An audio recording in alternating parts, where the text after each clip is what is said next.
What's up guys, it's Ryan. Today we're gonna be talking about a trend I've seen all over social media recently. It's guys wearing boots with shorts. And I thought what better way to talk about this than also talk about this new pair of Diemme shoes I have. So let's unbox these and let's talk a little bit about boots and shorts. Let's go. So this is a pair of boots I got from Diemme, which is one of the hottest brands at the moment. They are an Italian heritage sportswear boot brand. I think they've been around for ages now. And they make all of their shoes at a factory in Italy. So as you can see, I got the Rossio Basso in a tobacco brown suede.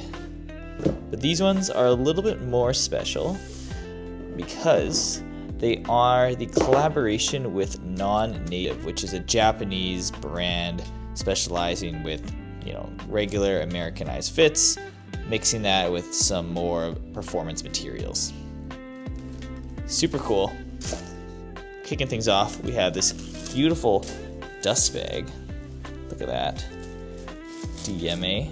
We also have this pair of purple accent corded laces. And now the main star of the show is the boots I picked up.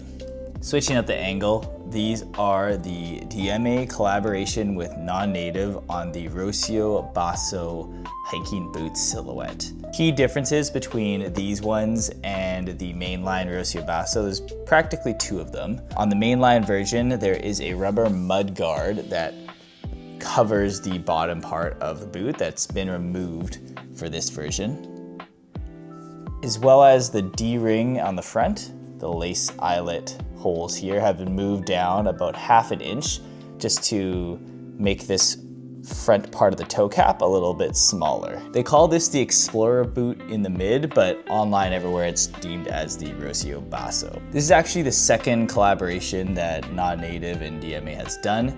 I think they have some sort of multi-year partnership aligned. Quick whip around the shoe as well. So you have an amazingly supple and soft tan suede covering the entire shoe. And because of that lack of mudguard here, you really do get exposure to the suede on the majority of the upper. There's really just, for the most part, one smooth piece of suede with a couple panels on the heel cup, the collar, and on the eyelets. We have this very cool overlapping material piece. I think this is just more so a heritage thing, prevent lace bite for more of the performance models. Inside we have the classic all white leather liner with the Nonnative and Diemme print on the side. That's the only call out for the collaboration. On the bottom here, we have a Vibram Mega Grip outsole, which looks very chonky and something you definitely could take on the trails no problem. Midsole has a tonal rubber base as well. I'm not sure if these are cork lined or not, but overall I would say construction of this boot is super, super impressive.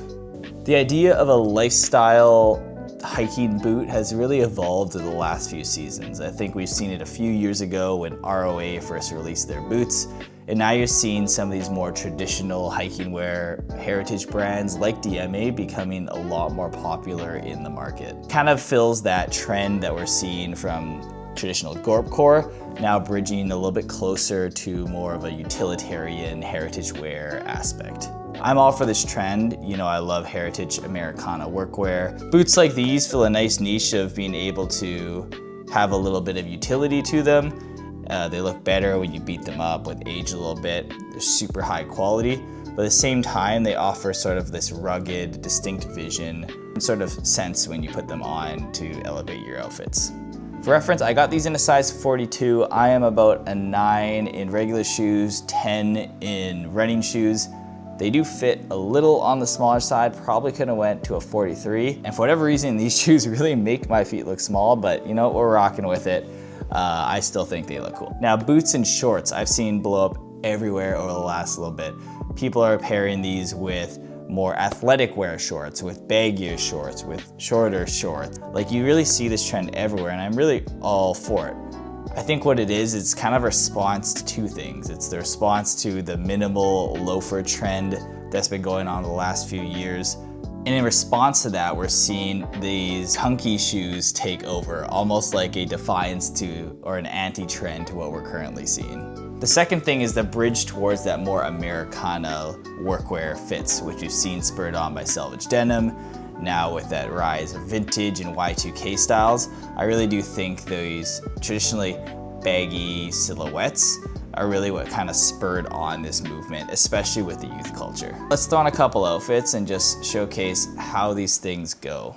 Honestly, this is my first time actually trying to put fits together with these, and this exceeded my expectations. On the top, you have a Visvim Contrary Department 3/4 length shirt, just basic Whitesville tee underneath, Patagonia baggy shorts, regular socks, and then we got the boots on the bottom. This is kind of more of a sportswear, I guess, leaning outfit with the Patagonia baggies, the sweat top. The one thing I do see as a commonality between all of these different fits I've seen on Instagram and overall is that you gotta pick the sock that has the scrunch. Either that's like a more of a wool sock, which I've seen most variations of, or just an athletic sock that you're kind of rolling down.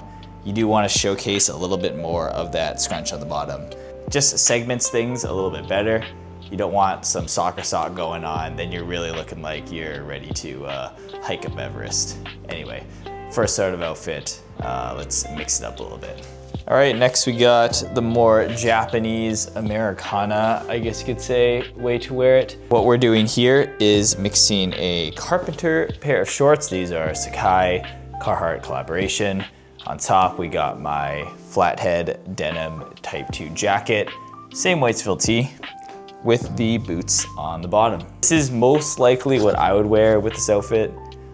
Just kind of touches on the whole Japanese Americana theme quite literally through all the different pieces here. The baggier shorts kind of leans a little bit more into what you traditionally would see with the more boot and short combinations here. I feel like if you're walking around this in somewhere like Aoyama, no one would think twice about it, and still looks good in North America. What I really do like about these boots overall is that they are very comfortable too. A lot of these luxury brands, because they've come from a performance background, these heritage brands do have a little bit more of that comfort performance aspect at play. And they're gonna be a lot more comfortable than if you were just gonna wear a fashion designer boot overall. Something you could definitely put a lot of steps in as well. All right, playing even further into the whole mismatched nature of the boots and short trend, you're gonna throw on a sweater on top. This one is from MHL. I haven't really worn it without a shirt underneath in a while, and it is very, very scratchy actually. So I'll do this quick. Levi's vintage 550 or 505 jean shorts, and same socks, same boots on the bottom. Sort of like this because, like I said, it plays into that sort of contrast you're already doing. Further contrasting it with an oversized sweater on top, having a little bit of texture play there with the suede boots, with the denim, with the different material on top. I think this looks good. I'm gonna get out of this top though, because it's annoying me.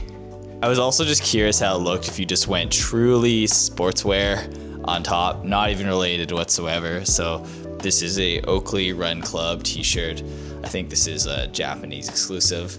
Satisfied jorts, so somewhat Americana, with the boots on the bottom. And I think this works like not terribly bad. It's not like the best thing ever in the world, but kind of does have a little bit of that symmetry with the jorts, I guess you could say, but just kind of showcasing also what it would look like with a completely different style that I wouldn't really wear, but yeah, maybe this is a good look too. Who knows? And lastly, what does it look like if you go full casual? Throw on sweat shorts by Rain Champ, this vintage made in the USA little sweatshirt number, Whitesville tee back under with the boots on, workwear heritage easy adjacent. But yeah, overall just a very comfortable outfit and doesn't look too bad with the boots. Probably would be better in a different color, but you know, it's a pop. Right, so that was my overview of the Diemme non-native Rocio Basso Low boot, as well as my thoughts on the whole shorts and boot combinations. it's a cool trend. I dig it, I like it, and it's something that I'm gonna be experimenting with a little bit more over the next little bit. Anyway, let me know what you think. Casual video like this, more pickup videos. Who knows? We're experimenting. We're trying things new. Speak to you guys later.